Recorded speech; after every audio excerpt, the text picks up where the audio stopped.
Olá, boa noite. O Supremo Tribunal Federal acabou de vetar a prisão após segunda instância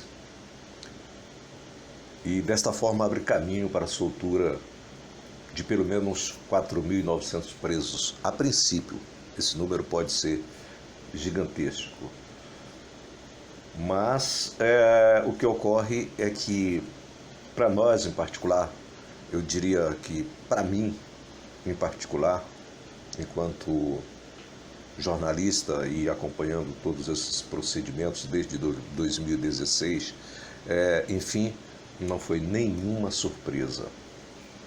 Não me causou nenhuma surpresa o fato do STF vetar a prisão após segunda instância. A origem de pelo menos 50% dos ministros do Supremo Tribunal Federal já nos levava a pensar que, na realidade, se trataria de uma decisão um tanto quanto política, não é? Enfim, e foi o que acabou ocorrendo.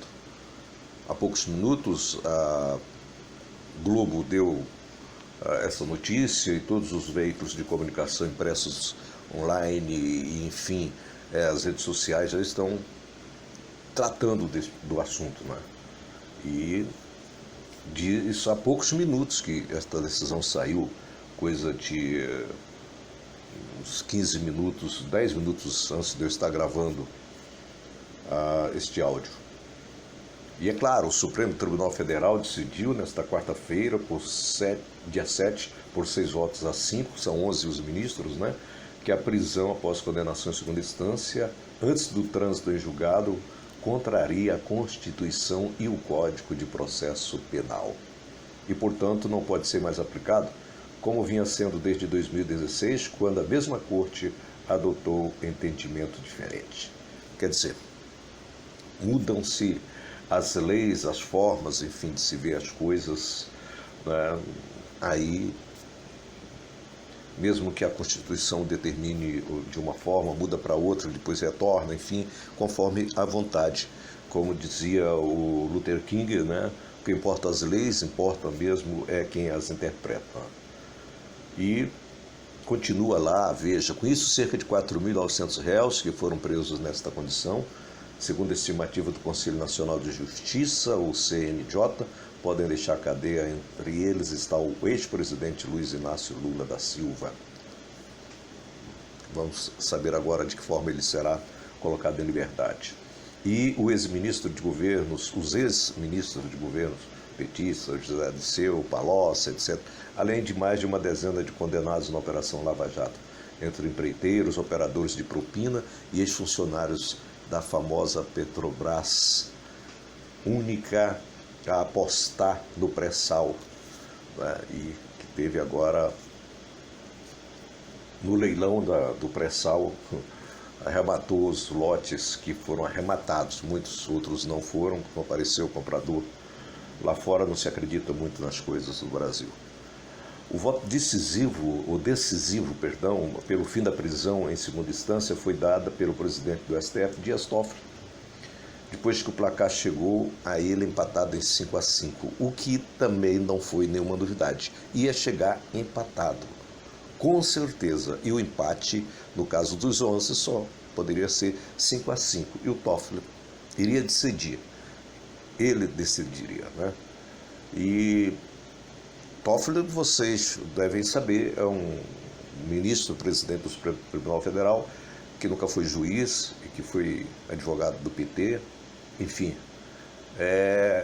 advogado do próprio Lula, enfim, e muito dificilmente ele votaria contra os outros 5 colegas que já vinham nessa balada aí apostando nesta decisão.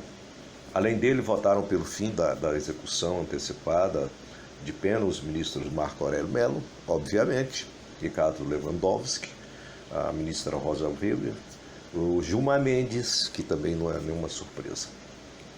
E defenderam a legalidade da medida, para que você possa anotar aí, não tem nenhum problema, os magistrados Edson Facchini, relator da Lava Jato na Corte, Luiz Fux, Luiz Roberto Barroso e a ministra Carmen Lúcia, né? Quase que eu chamava Carmen Silva, uma cantora brasileira, creio eu que já até falecida. O principal ponto do debate era se a prisão em segunda instância não contrariava o artigo 5º da Constituição, que ninguém será considerado culpado até o trânsito em julgado de sentença penal condenatória. Tudo bem, aí está o artigo 5º da Constituição, que então foi contrariado de 2016 até hoje, dia 7 de novembro de 2019. Quer dizer, depois de passar 3 anos aí cometendo ilegalidade, agora se chega à conclusão de que estava tudo errado, que agora o certo é que mantém, sei lá.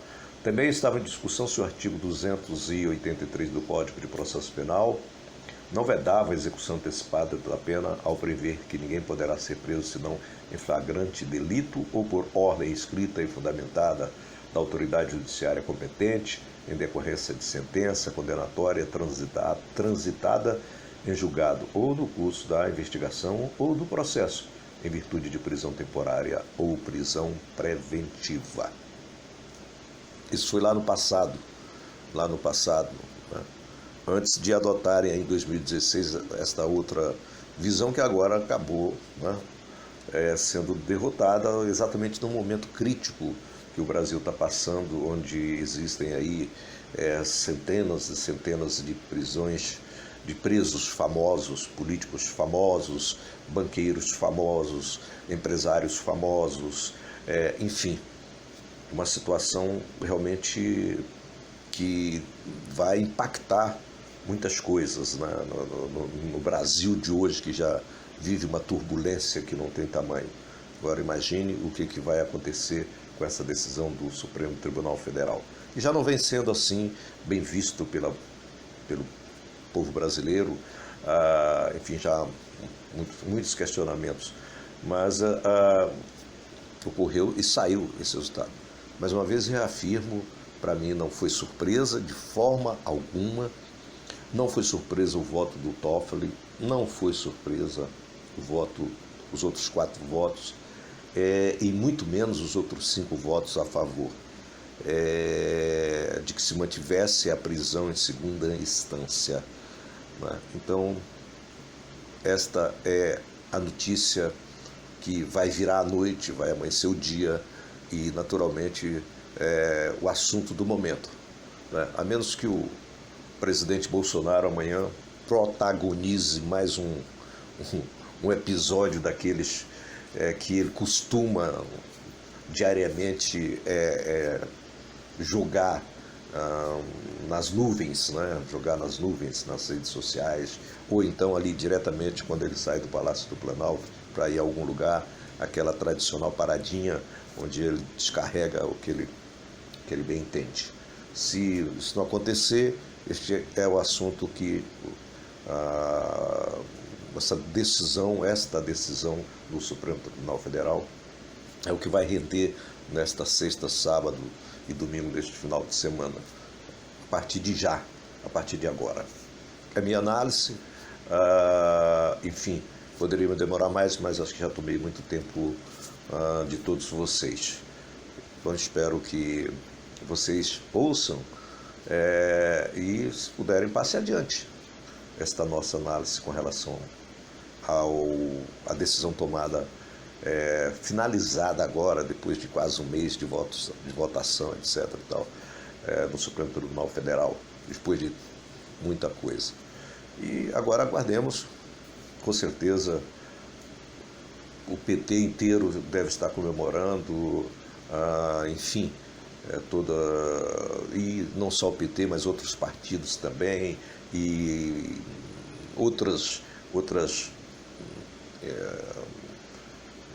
digamos assim, outras extensões de pessoas envolvidas em criminalidade, etc., milicianos, presos de qualquer forma, porque já não é tanto surpresa assim, né? Aqui mesmo no Maranhão a gente teve um caso de um homem que matou um pastor há cerca de 15, 20 dias atrás, enterrou o corpo do pastor foi descoberto, foi lá, entregou, está aqui, sepultei aqui, etc., foi preso, e hoje um desembargador do Maranhão mandou soltar o autor, o criminoso, o assassino confesso do pastor. Assim, tipo 15, 20 dias depois do fato acontecido, 15 dias depois da prisão dele, etc., já está na rua. Agora você imagina como vai ser daqui para frente. Só se pode prender alguém, ficar preso e cumprir realmente uma prisão depois de tudo acontecer, depois de votado, tudo transitado, julgado. Não há mais nenhuma instância para ser analisado o caso, aí sim o cidadão vai parar na cadeia. Aí já se passaram uns 10, 15 anos, 20 anos, enfim, ou mais. Lamentavelmente. É nosso ponto de vista. Um grande abraço, boa noite, até a próxima.